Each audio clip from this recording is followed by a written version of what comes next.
the 7th year we've done the Susan G. Komen Race for the Cure. Got a record crowd today.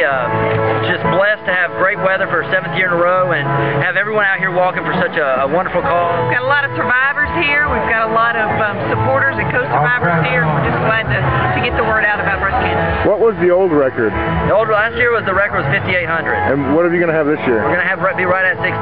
Oh, boy. And the great thing about this race is, the more we get education out, the more we get awareness out about it, it's grown every single year.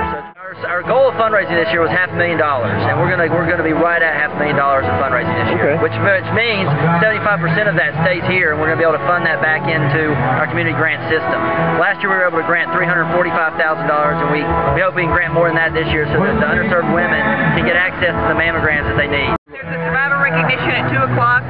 They are announced on stage, and everybody gets to come up. They also have the Survivor Cafe where they can take part in fellowship with other survivors and eat compliments Food City. Tenn City is where all the teams kind of congregate. If you've got a team and you've formed a team for this race, you can set up a tent and you can bring all of your team members down there and they can sit and socialize, hang out, listen to the music that we've got, and it's just a fun day. It makes a really fun atmosphere for all of them to enjoy the day. The timed runners, we do have non-timed runners and walkers, and the majority of this race is about walking in memory or in honor and celebration of the awareness of breast cancer, to celebrate those that have been able to beat breast cancer, and to walk in memory of those that were not as fortunate. But yes, we do have people that run, but the majority of our crowd are walking for someone.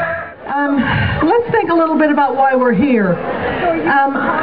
The Susan Komen Foundation was formed in 1982 by her sister Nancy, because Nancy felt like that if Susan had known more about the disease and known more and been more self-aware of her changes, that she would have survived longer.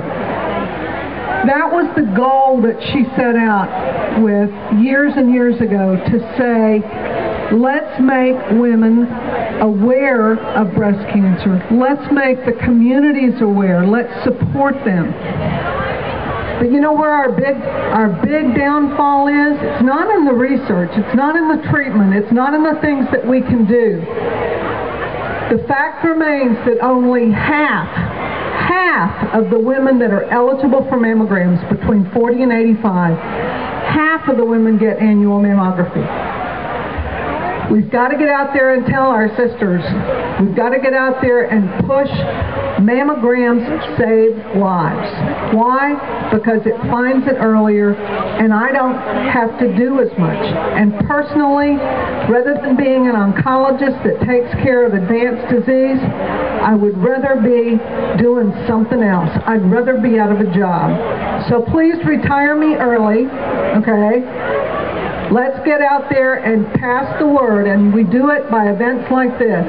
Mammograms are important, self-exams, all of those things that we're taught, we just don't follow through on.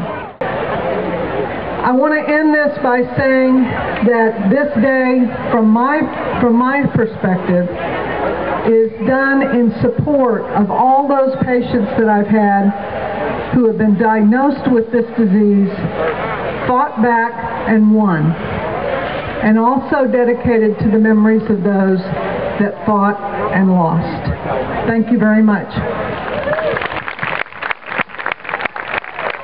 Thank you, Dr. Prill. Thank you very much.